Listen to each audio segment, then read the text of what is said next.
a WikiVidi Documentaries production. Don't forget to like and subscribe. Enjoy. Turkish currency and debt crisis, 2018.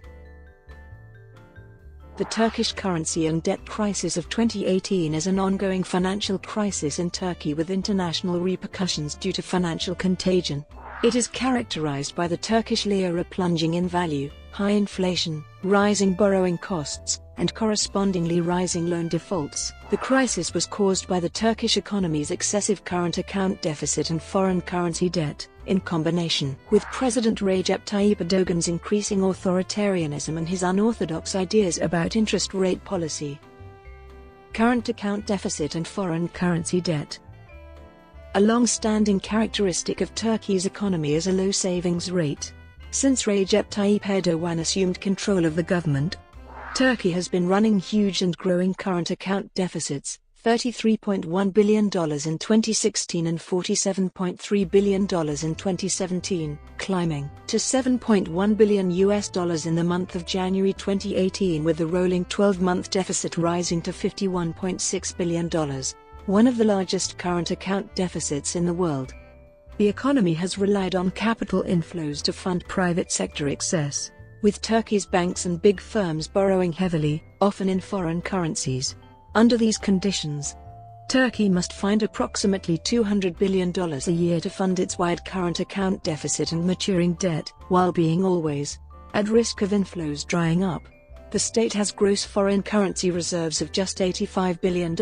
Investment inflows had already been declining in the period leading up to the crisis, owing to Erdoğan instigating political disagreements with countries that were major sources of such inflows, amid worries about the rule of law in Turkey after the 2016 coup attempt that prompted the government to seize the assets of those with even tangential ties to the coup, and worries about the lira, the decreased value of which threatens to eat into investors' profit margins. Investment inflows have also declined, because Erdoğan's increasing authoritarianism has quelled free and factual reporting by financial analysts in Turkey. By the end of 2017, the corporate foreign currency debt in Turkey had more than doubled since 2009, up to $214 billion after netting against their foreign exchange assets.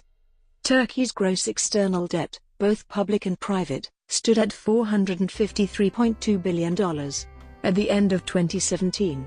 As of March 2018, $181.8 billion of external debt, public and private, was due to mature within a year. Non-resident holdings of domestic shares stood at $53.3 billion in early March and at $39.6 billion in mid-May.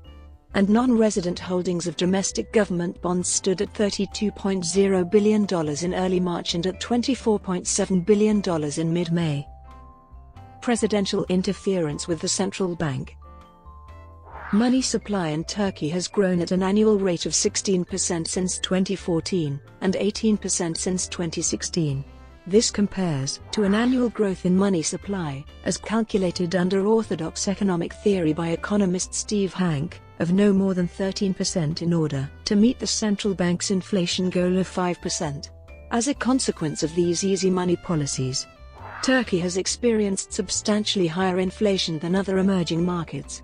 In 2018, the lira's exchange rate accelerated deterioration, reaching a level of $4.50/TRY by mid-May and of $4.90/TRY a week later. Among economists, the accelerating loss of value was generally attributed to Recep Tayyip Erdoğan preventing the Central Bank of the Republic of Turkey from making the necessary interest rate adjustments. Erdoğan, who claimed interest rates beyond his control to be the mother and father of all evil, shared unorthodox interest rate theories in a 14th of May interview with Bloomberg and said that the central bank can't take this independence and set aside the signals given by the president. Presidential interference with central bank policy comes with a general perception in international investment circles of a textbook institutional decline in Turkey, with Erdoğan seen increasingly reliant on politicians whose main qualifications for their jobs is loyalty, at the expense of more qualified and experienced options. Erdoğan also has a long history of voicing Islamist discourse of interest-based banking as prohibited by Islam and a serious dead end. The Financial Times quoted leading emerging markets financial analyst Timothy Ash analyzing that Turkey has strong banks, healthy public finances, good demographics, pro-business culture, but has been spoiled over past 4 to 5 years by unorthodox and loose macroeconomic management. By mid-June, analysts in London suggested that with its current government, Turkey would be well advised to seek an International Monetary Fund loan even before the dwindling central bank foreign exchange reserves run out, because it would strengthen the central bank's hand against Erdoğan and help gain back investor confidence in the soundness of Turkey's economic policies. Economist Paul Krugman described the unfolding crisis as a classic currency and debt crisis, of a kind we've seen many times, adding, at such a time, the quality of leadership suddenly matters a great deal. You need officials who understand what's happening, can devise a response, and have enough credibility that markets give them the benefit of the doubt. Some emerging markets have those things, and they are riding out the turmoil fairly well. The Erdoğan regime has none of that. Consequences in Turkey. During the emergence of the crisis, lenders in Turkey were hit by restructuring demands of corporations unable to serve their USD or euro-denominated debt due to the loss of value of their earnings in Turkish lira. While financial institutions had been the driver of the Istanbul Stock Exchange for many years, accounting for almost half its value, by mid-April they accounted for less than a third. By late May, lenders were facing a surge in demand from companies seeking to reorganize debt repayments. The asset quality of Turkish banks, as well as their capital adequacy ratio, kept deteriorating throughout the crisis. By June, Halk bankers, the most vulnerable of the large lenders, had lost 63% of its US dollar value since last summer and traded at 40% of book value. Banks continuously raised interest rates for business and consumer loans and mortgage loan rates towards 20% annually, thus curbing demand from businesses and consumers. With a corresponding growth in deposits, the gap between total deposits and total loans, which had been one of the highest in emerging markets, began to narrow. However, this development has also led to unfinished or unoccupied housing and commercial real estate littering the outskirts of Turkey's major cities. Erdoğan's policies had fueled the construction sector, where many of his business allies are very active, to lead past economic growth. In March 2018, home sales fell 14% and mortgage sales declined 35% compared to a year earlier. As of May, Turkey had around 2 million unsold houses, a backlog 3 times the size of the average annual number of new housing sales, as a consequence of the earlier monetary policy of easy money. Any newfound fragile short-term macroeconomic stability is based on higher interest rates, thus creating a recessionary effect for the Turkish economy.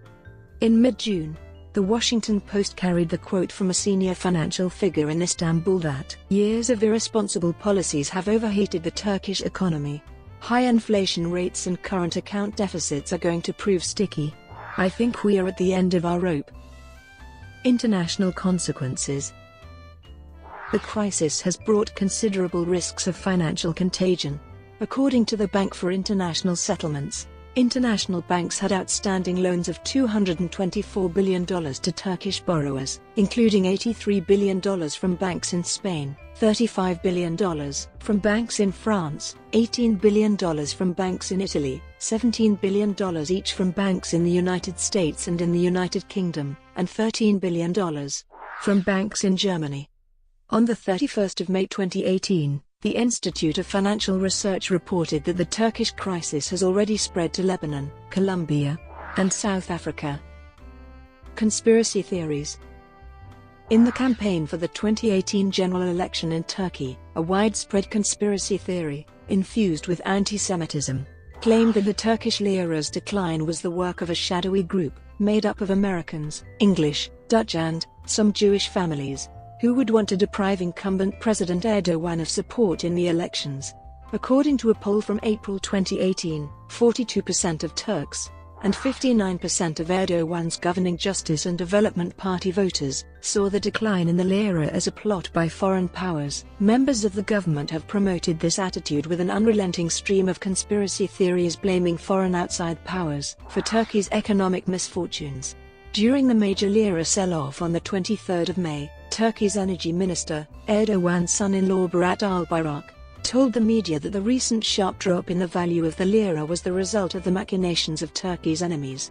On the 30th of May, Foreign Minister Mevlut Cavusoglu claimed that the plunge of the lira would have been caused by an organized campaign masterminded abroad, adding that the conspiracy would include both the interest rate lobby and some Muslim countries, which he however refused to name. At an election campaign rally in Istanbul on the 11th of June, Erdoğan claimed that the recently published 7.4% GDP growth figure for the January to March period would demonstrate victory against what he called conspirators, whom he blamed for May's heavy falls of the Turkish lira. Crisis as a topic in elections. On the 16th of May, a day after Justice and Development Party President Recep Tayyip Erdoğan had unsettled markets during his visit to London by suggesting he would curb the independence of the Central Bank of Turkey after the election, Republican People's Party presidential candidate Muharrem İnce and EE Party presidential candidate Meral Akşener both vowed to ensure the independence of the central bank if elected. In a 26th of May interview on his campaign trail, CHP presidential candidate Muharrem İnce said on economic policy that the central bank can only halt the lira's slide temporarily by raising interest rates, because it's not the case that appreciation fundamentally stems from interest rates being too high or too low. So, the central bank will intervene, but the things that really need to be done are in the political and legal areas. Turkey needs to immediately be extricated from a political situation that breeds economic uncertainty, and its economy must be handled by independent and autonomous institutions. My economic team is ready, and we have been working together for a long time. In a nationwide survey conducted between 13th and 20th of May, 45% saw the economy as the greatest challenge facing Turkey, with foreign policy at 18%, the justice system at 7% and terror and security at 5%.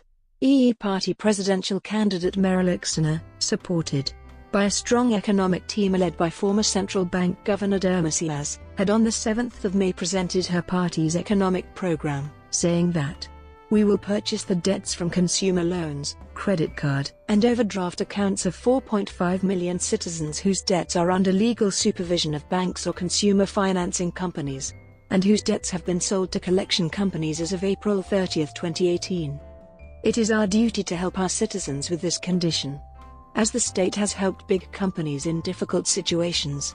On the 13th of June, CHP leader Kemal Kılıçdaroğlu reiterated the opposition's view that the state of emergency in place since July 2016 were an impediment to Turkey's currency, investment and economy, vowing that it be lifted within 48 hours in case of an opposition victory in the elections. EE Party leader and presidential candidate Akşener had made the same vow on the 18th of May, while CHP presidential candidate İnce said on the 30th of May that emergency rule must be lifted if Turkey is to attract foreign investors. Foreign countries do not trust Turkey, thus they do not invest in our country.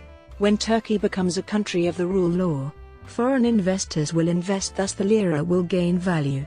Early June, President Recep Tayyip Erdoğan had suggested in an interview that the issue of lifting the emergency rule would be discussed the elections. However, asked back, "What's wrong with the state of emergency?" Brought to you by WikiVidi Documentaries. Would you like to know more?